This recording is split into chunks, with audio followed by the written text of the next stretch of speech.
Bonjour à tous et bienvenue sur Nerf in Progress. Aujourd'hui, comme vous avez pu le voir dans la vignette, j'ai reçu le Worker Nightingale.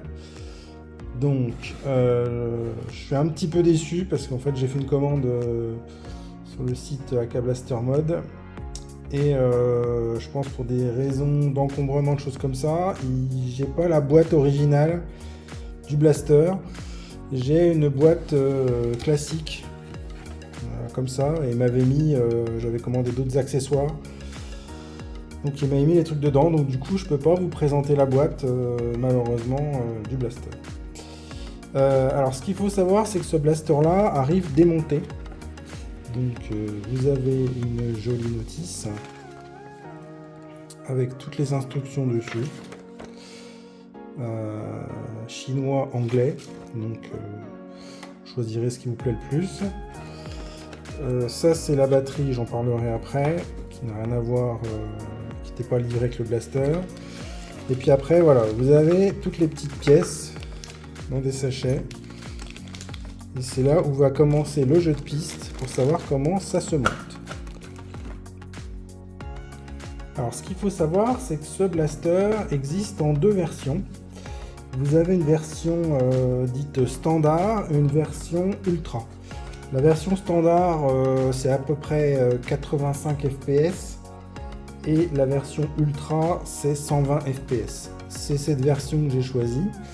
Néanmoins, si vous prenez la version standard, il vous explique dans la notice comment démonter le blaster pour changer les moteurs. Donc ils ont prévu voilà, les petits diagrammes, tout. Donc, pour le coup, vous pouvez faire, si vous le souhaitez, vous-même l'upgrade avec d'autres moteurs du blaster. Chose aussi importante qu'on peut remarquer, on le verra, c'est que les flywheels, ce sont des micro flywheels, c'est-à-dire qu'ils sont tout petits, donc pas du tout compatibles avec des flywheels de blaster standard. Donc là c'est à bien noter aussi si un jour vous souhaitez les changer. Enfin bon, bref, de toute façon on va faire le tour du blaster. Pour la petite minute on va dire culturelle, Nightingale en fait ça veut dire rossignol en anglais. Donc voilà, sachant ça, on est content. Je sais pas si c'est parce qu'il chante fort, mais effectivement dans les vidéos on voit que ça fait pas mal de bruit. Alors on va déballer le reste. Donc, des échantillons, on a des petites fléchettes Worker, donc là c'est des Gen 3. Ici une petite dragonne qui va avec ceci qui est un espèce de mini holster, donc on porte à la ceinture, et puis ça c'est pour tenir le blaster pour éviter qu'il tombe par terre ou qu'on perde. J'avais commandé, du coup il y a un chargeur qui vient avec, moi j'en ai commandé un deuxième. Alors attention à deux choses. La première, c'est que comme vous voyez, ce sont des chargeurs inclinés. Et deuxième chose, la plus importante, c'est qu'ils ne sont compatibles. Enfin, c'est un nouveau format de chargeur et du coup, c'est compatible avec rien d'autre. Donc ça veut dire que je ferai des tests, mais normalement, dans le blaster, vous pouvez mettre que ça et rien d'autre. Donc pour le coup, je trouve que c'est un peu dommage parce que si on a d'autres chargeurs Worker ou par exemple ceux des Jet Blaster des Seda, c'est pas compatible, pas comme par exemple chez Dark Zone où eux ils font tout compatible, donc voilà, c'est un peu dommage quoi. Ici donc des accessoires, on verra au fur et à mesure qu'on va monter le blaster. Ça c'est la partie du grip qui vient sur la poignée ici, donc là c'est en caoutchouc, très accrochant, donc là je pense qu'au niveau du grip ça va être top. On appelle aussi des chaussettes sur les vraies armes. Vous avez de base en fait un canon noir qui est dessus et il vous livre avec un canon orange parce que c'est obligatoire dans certains pays d'avoir un canon orange pour bien différencier que ce n'est pas une vraie arme.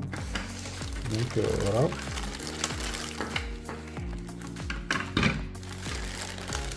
Donc là encore d'autres accessoires qui vont se monter. Donc là par exemple c'est la détente avec quelques coches intégrées. Et voilà le blaster qui arrive, voilà, démonté. Alors ce qu'on peut noter au niveau de la qualité, c'est que c'est vraiment du bon plastique. Et l'avantage aussi, c'est que vous voyez tous les inserts de fixation, c'est du métal. Donc là on risque pas, à force de monter, démonter, que les pas de vis s'abîment. Franchement, c'est que du bonheur. Alors, sinon, donc c'est un blaster semi-automatique, comme par exemple Strife, choses comme ça. C'est-à-dire qu'il va falloir appuyer à chaque fois sur la détente pour envoyer des fléchettes. Je ferai un petit test tout à l'heure avec la batterie montée dedans pour qu'on voit bien le fonctionnement interne. Ce qu'on peut voir aussi, c'est que le connecteur ici est un connecteur XT30, c'est-à-dire la taille en dessous d'un connecteur XT60. Je vais vous montrer ça. Par exemple, ça c'est voilà les batteries que j'utilise en général dans les blasters.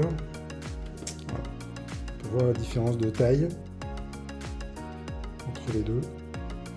XT60 là, XT30 là.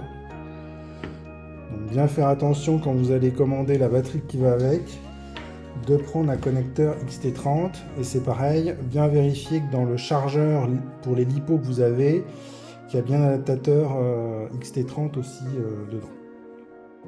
Sinon, en termes de prix, sur le site Acla Blaster Mode, je l'ai touché à 46 € hors frais de port, parce qu'il y a des frais de port sur Acla Blaster Mode qui doivent être au minimum, je pense, de 9 €, je crois. Donc après, n'hésitez pas à optimiser vos commandes, parce qu'en fait, suivant le poids, vous avez des espèces de seuils au niveau des frais de port. Donc par exemple de 9, ils vont passer à 15, j'en sais rien. Donc mettez commandez un maximum de choses pour que ça arrive en limite des 9 €, voilà, puis pas dépasser. Faut essayer d'optimiser comme ça. Quand vous avez des trucs à commander, c'est plus pertinent, quoi. Pour ce blaster, il existe des accessoires, c'est-à-dire que par exemple là vous pouvez mettre un petit rail Picatinny, vous avez cette partie là aussi, vous pouvez commander en métal, un autre rail Picatinny ici, vous avez le petit système là en métal, vous avez la petite accroche ici qui est en métal. Enfin voilà, vous pouvez racheter les différentes parties en métal que vous voyez, sachant que le kit complet de toutes les pièces métal pour remplacer et finir entre guillemets le blaster coûte 56 €, donc plus cher que le blaster lui-même, quoi. Donc à vous de voir, vous faites comme vous voulez. Après vous pouvez peut-être, si vous avez la possibilité, impression en 3D, des petits rails Picatinny, ça je pense que ça peut se faire si vous voulez en rajouter là. Mais après forcément les pièces métal ça coûte cher. Sinon au niveau des couleurs, il existe en 3 couleurs, donc en tout orange, dans cette couleur là, un espèce de bleu ciel, et puis bizarrement cette couleur là qu'ils appellent Army Green, qui est en fait un gris foncé, donc je sais pas pourquoi. Et du coup comme je voulais pas avoir du tout de orange sur mon blaster ou de couleur flashy, je voulais que ça soit sobre, bah, du coup je l'ai commandé dans cette couleur là, quoi. Pour la batterie, sur le site vous avez, et je crois que dans la notice aussi, vous avez les batteries qui sont recommandées. Alors, attendez, je cherche. Non, c'est pas écrit dessus là. Mais vous avez les batteries qui sont recommandées, parce qu'en fait, donc là en fait vous dévissez avec une petite vis, vous avez une petite clé, vous dévissez là, ça s'enlève, et en fait voilà, l'emplacement de la batterie il est ici. Donc vous ne pouvez pas prendre n'importe quelle batterie, parce qu'évidemment il faut que ça tienne à l'intérieur. Et vous avez, alors je mettrai en description les différentes batteries recommandées. Et ce qu'il est recommandé de faire, c'est de prendre une batterie plus une petite alarme de batterie. Alors, c'est pas recommandé que pour ce blaster. En général, quand vous avez un blaster et que vous mettez des LiPo à l'intérieur, donc des batteries lithium polymère, ou maintenant même des graphènes, il est conseillé de mettre des alarmes avec. Pourquoi? Parce qu'en fait, les batteries, l'alarme va servir à ce que lorsqu'elle descend au niveau du voltage en dessous d'un certain seuil, l'alarme va sonner. Parce que le problème, c'est que si jamais la batterie descend trop bas au niveau de son seuil de chargement, elle se dégrade. Et vous pouvez même arriver à ce que la batterie soit foutue. Donc c'est hyper dommage d'en arriver là. Donc ces petites alarmes en fait vont sonner pour vous dire attention, j'atteins un certain seuil que vous pouvez régler et j'ai besoin d'être rechargé. Alors pour les alarmes, il existe plusieurs types. Donc là par exemple, ça c'est un type qui a l'avantage d'avoir un afficheur. Et puis là c'est les deux buzzers et le petit bouton qui est là permet en fait de choisir le seuil de déclenchement de la batterie. Alors je vais vous montrer par exemple avec celle-là. Donc sur les batteries LiPo, vous avez deux connecteurs. Le premier, c'est le connecteur, on va dire, alimentation. Donc c'est par là que la batterie va délivrer sa puissance. Et le deuxième connecteur, c'est ce qu'on appelle le connecteur de balance. Donc en fait, c'est celui-là, lorsque vous le branchez sur un chargeur spécifique pour recharger les LiPo, qui va aller analyser le nombre de cellules qu'il y a à l'intérieur, le voltage de chacune, etc., etc. Et en fait, c'est ce connecteur-là où il faut brancher cette alarme. Donc là, sur cette alarme, ici, vous avez différentes petites indications. Ça va de 1, donc là c'est écrit moins, et après vous avez 1S, 2S, 3S, donc c'est suivant la batterie que vous avez. Le connecteur moins qui est en dessous correspond au fil noir, donc en fait ça se branche. Voilà. Le fil noir vers le bas. Sur la première borne, du coup après vous ne pouvez pas vous tromper, ça se met direct dedans. Alors au moment où je vais l'insérer dedans, ça va sonner très fort. C'est normal, c'est parce qu'il va biper pour me dire la tension, etc., etc. Attention. Voilà. Et ici, vous avez donc les indications. Donc, vous avez le numéro de la cellule suivi de sa tension. Donc, 1, voilà, elle a 4,19 volts. La 2, elle a 4,17, etc., etc. Il fait un cycle. Et ensuite, il vous met le all, 12,5. Donc, all, ça veut dire l'ensemble des batteries, ça fait 12,5 volts. Et voilà, et il reste comme ça en permanence. Donc ça, vous pouvez le mettre dans votre blaster. Alors évidemment, il faut avoir la place, mais il faut prévoir. C'est pour ça que la taille des batteries est importante. Donc le mettre dans le blaster, connecter votre blaster avec la celle-là, etc. Ça reste dedans. Faire votre blaster game sans problème, et puis le laisser comme ça. Et après, au bout d'un certain temps, il va sonner pour dire attention, j'atteins le seuil que vous m'avez réglé. Il faut me recharger absolument. Voilà. Donc, si jamais vous souhaitez mettre ce genre de petites choses là-dedans, il va falloir faire gaffe parce que lui, il est déjà encombrant. Et ça sous-entend qu'il va falloir prendre une batterie qui rentre avec, quoi. Donc, moi, j'ai choisi de ne pas le mettre avec parce que moi, je contrôle régulièrement mes batteries. Donc, puis je les débranche des blasters, enfin voilà. Mais voilà, c'est pour la sécurité et la durée de vie de vos batteries, je vous recommande fortement ce genre de choses, quoi. Par rapport aux batteries préconisées, alors moi, eux, ils préconisent des batteries qui font 450 voire 500 mAh. Moi, j'ai réussi à en trouver une. C'est une 850 mAh. Donc c'est pareil, je mettrai les caractéristiques en description. Et elle rentre. Par contre, elle rentre au chausse-pied. On est d'accord. Il va falloir plier tout ça. Mais voilà. Elle rentre pile poil dedans. Donc, avec les connecteurs, je verrai pour ranger. Mais voilà.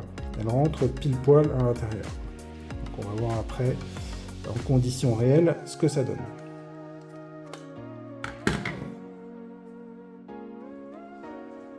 On le verra après en main, mais au niveau des dimensions, on est à peu près sur la dimension des Fire-Rat S200.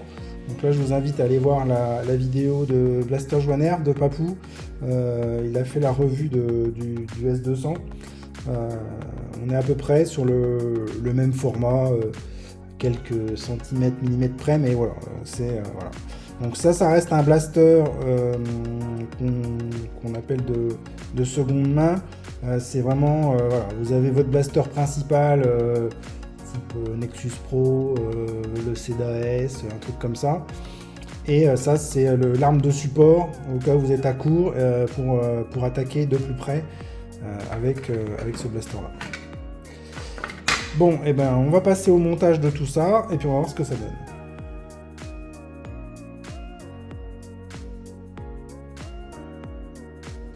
Alors, on se retrouve pour le montage. J'ai un peu prédisposé les pièces.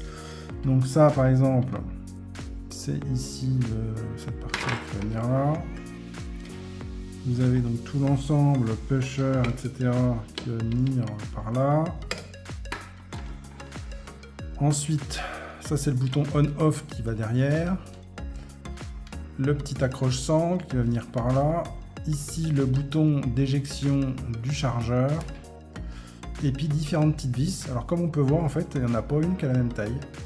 Elles sont toutes avec des tailles différentes. Du coup, ils ont fait un truc qui est pas mal. C'est qu'ici, on peut voir les différents types de vis par couleur. Voilà. Et avec les tailles. Et il vous indique donc du coup où est-ce que ça va, où est-ce qu'elle se place, quoi. Alors en fait, je viens de me rendre compte que dans la notice, il n'y a pas du tout le montage d'indiqué. Ça vous dit comment fonctionne le blaster, comment faire l'upgrade si vous voulez des trucs, mais c'est tout. Donc heureusement, sur le site de AK Blaster Mode, ils mettent à disposition un PDF avec la notice pour savoir comment on doit le monter, quoi. Alors, ici, pour le bouton on-off, c'est pas très compliqué, il n'y a pas de sens, il suffit de retirer l'interrupteur, là, de venir mettre tout ça dedans et de le remettre en place. Voilà. Je fais une petite vérif, ça fonctionne.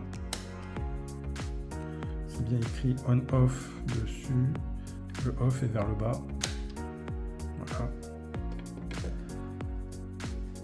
Ensuite, l'ensemble des tentes plus le pusher, donc on va juste l'insérer ici. Bon, du coup, on va peut-être ranger un peu les câbles parce qu'ils sont un peu barrés là.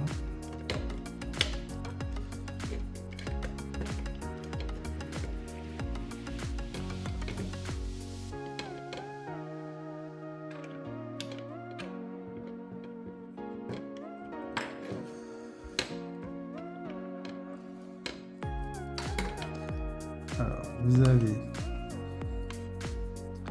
un trou là pour mettre le truc, et là vous avez une petite glissière avec la petite encoche qui vient dedans.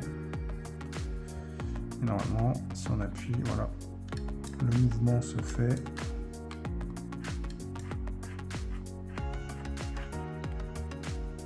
Quand on revient à fond, ça vient même appuyer sur le petit connecteur qui est là.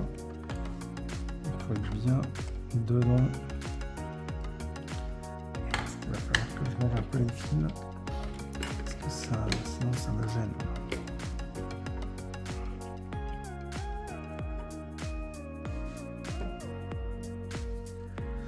Je vais mettre un petit bout de scotch pour être sûr. Voilà, du coup j'ai mis un petit bout de scotch au fond pour tenir. Donc là c'est pareil, vous avez un petit guide qui permet que tout reste en ligne. Normalement, voilà. Et quand ça revient, ça doit appuyer sur le petit contacteur qui ouvre. Voilà. Ensuite, pour que ça fonctionne en automatique, on va venir prendre le petit ressort pour l'accrocher là.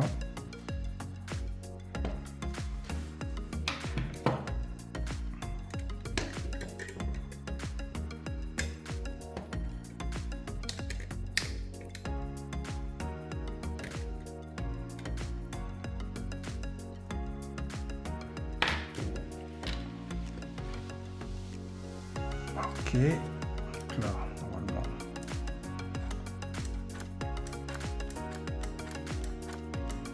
Ça revient bien, nickel. Faire attention que tout saute pas. Ça tient, c'est un peu précaire.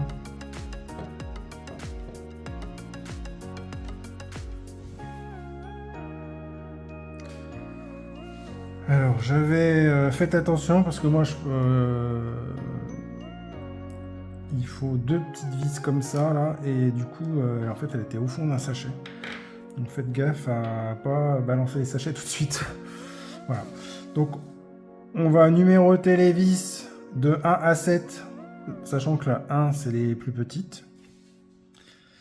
Et donc là, une fois que vous avez mis ça, il faut mettre l'accroche sangle à cet endroit-là.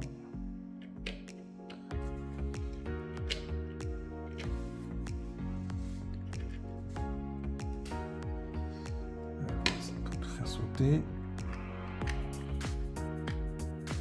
Voilà, vous avez une petite encoche au fond pour qu'il tienne. Une fois que vous en êtes là, vous pouvez remettre l'autre partie par-dessus.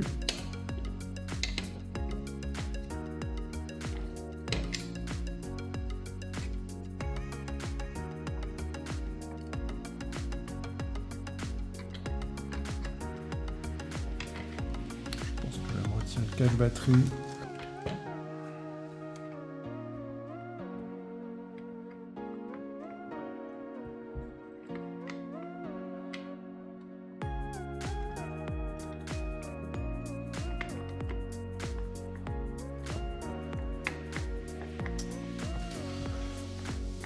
Et après, c'est parti pour les vis, donc toujours avec la même clé. Donc, les vis numéro 1, vous en avez 2, elles vont sur ces petits emplacements-là.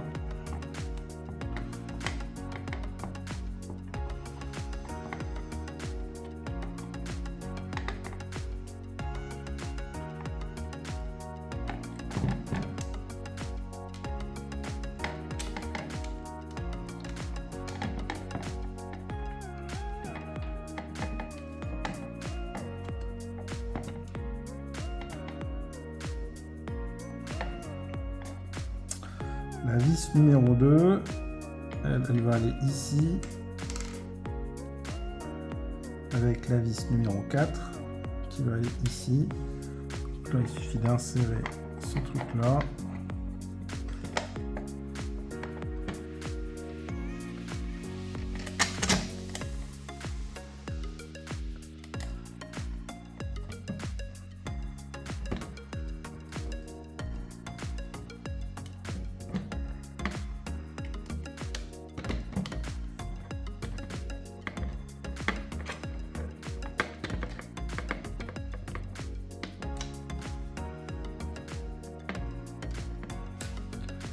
La vis numéro 3 qu'on a mis de côté, elle va en ici.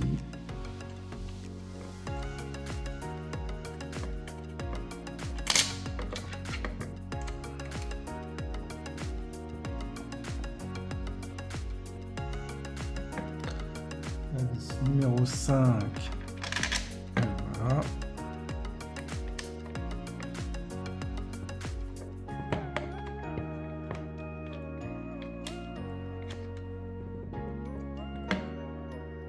Ici.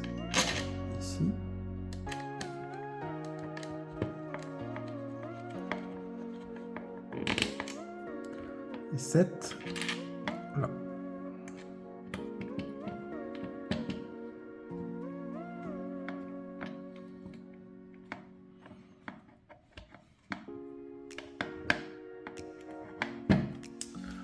Il nous reste le bouton d'éjection du chargeur. Alors, je pense que c'est ambidextre. Je sais pas si on met d'un côté ou de l'autre. Pour moi, je pense que oui. Ah non, pas sûr.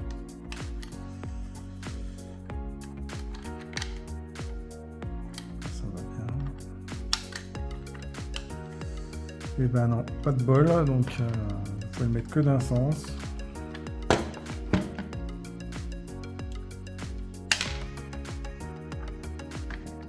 Donc là comme ça, vous avez le ressort qui va avec. Bien avant.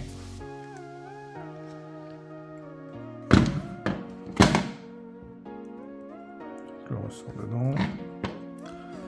Ensuite, vous mettez l'ensemble là-dedans. On pousse, on maintient.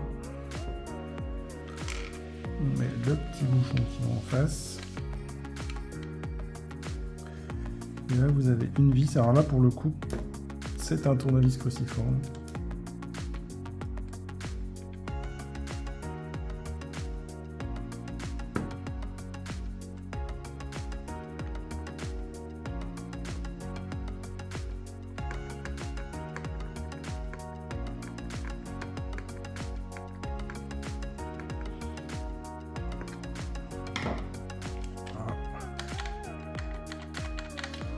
Un essai.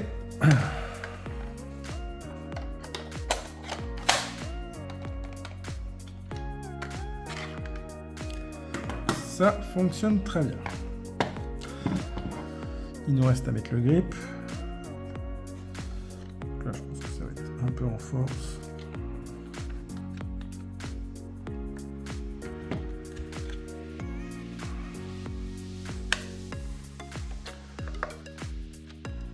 Hop, nickel.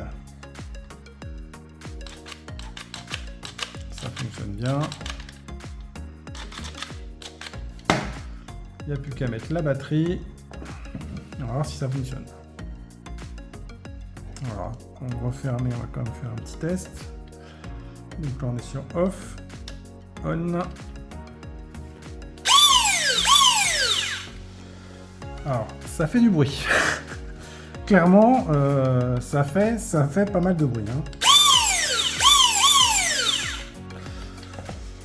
Bon, bon, je vais essayer de remettre tout ça à l'intérieur, puis ça devrait y aller. Alors voilà, moi je les ai mis comme ça. Donc le truc de la balance, il est parti en dessous là. Et puis là, voilà, j'ai fait un tour comme ça avec le petit connecteur en dessous. Et puis là, heureusement, ils ont prévu en fait un espèce d'espace là derrière.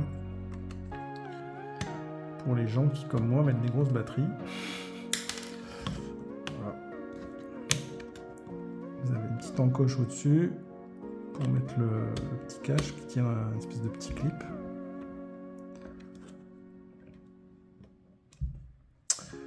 Et puis, il n'y a plus qu'à visser. Alors du coup, voilà la bête. Position finale. Donc, en accessoire, vous avez ce mini holster. Donc, en fait, vous avez un clip métal pour la ceinture, qui est comme ça. Et après, vous rentrez le blaster au niveau des petites encoches qui sont là de chaque côté. Il vient se mettre comme ça dedans. Voilà. Quand vous l'avez à la ceinture, vous tirez, vous le remettez, voilà, et juste à le remettre comme ça. Alors il n'y a pas de sécurité, ça sous-entend que si jamais vous essayez de faire des techniques de ninja roulade et que vous êtes à l'envers, le blaster va tomber. Donc voilà, faire attention à ça. Ensuite, vous avez le petit système de Dragon. Donc là, vous pouvez mettre par exemple ça ici, et puis ça vous le clippez directement votre pantalon, ou l'inverse. Quoique je ne suis même pas sûr que l'inverse fonctionne. Non, ça fonctionne pas. Donc ça sera forcément l'anneau ici et le petit clip à la ceinture pour que voilà, au cas où le blaster justement tombe, il soit retenu et qu'il s'en aille pas dans la nature. Et ben voilà, il ne nous reste plus qu'à faire des petits tests de tir.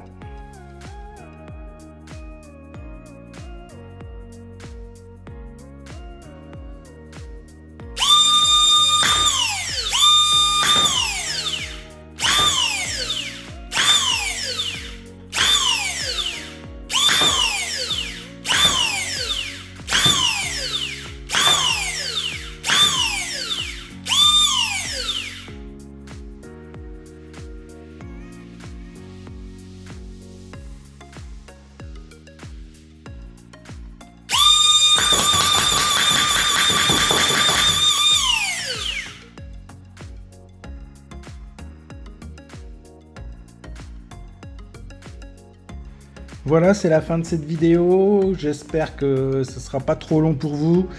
J'ai essayé de détailler un maximum de choses, notamment comme le montage, parler un petit peu des batteries LiPo. Donc c'est sûr, ça prend un petit peu de temps, mais bon, au moins ça sera complet pour tous ceux qui se posent des questions. Encore un super petit blaster, franchement format compact, semi-automatique, ça patate fort. Donc ça c'est vraiment que du bonheur. Le seul défaut effectivement c'est bon, les chargeurs un petit peu propriétaires. C'est dommage, mais sinon ça reste vraiment un très très bon blaster et pour le prix honnêtement c'est que du bonheur, quoi. Voilà, il y a un petit bonus en fin de vidéo, n'hésitez pas à aller le voir et je vous dis à une prochaine vidéo. Salut à tous!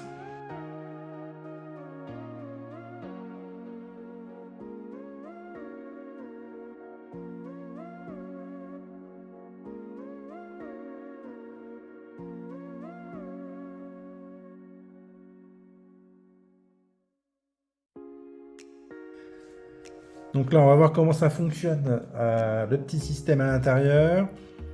J'ai branché de la batterie. On allume le blaster, on fait un petit check.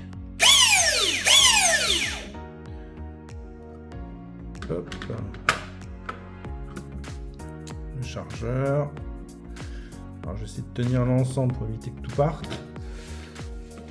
Donc on voit que dès l'instant où je vais appuyer juste un petit peu, ça va déclencher les moteurs.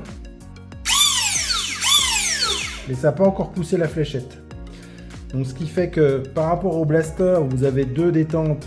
Une pour activer les flywheels et l'autre qui va pousser les fléchettes. Ici, tout se fait avec la même détente. Et ce qui est bien fait, c'est qu'en fait, dès que vous allez commencer à appuyer, ça va déjà activer les moteurs et ensuite seulement pousser la fléchette dedans. Donc on aura déjà les moteurs activés avant d'avoir la fléchette qui va commencer à rentrer dans les flywheels. Donc pour le coup, je trouve que c'est une bonne idée, quoi. Donc voilà ce que ça donne. Alors, je l'ai plaqué à fond. Ouais.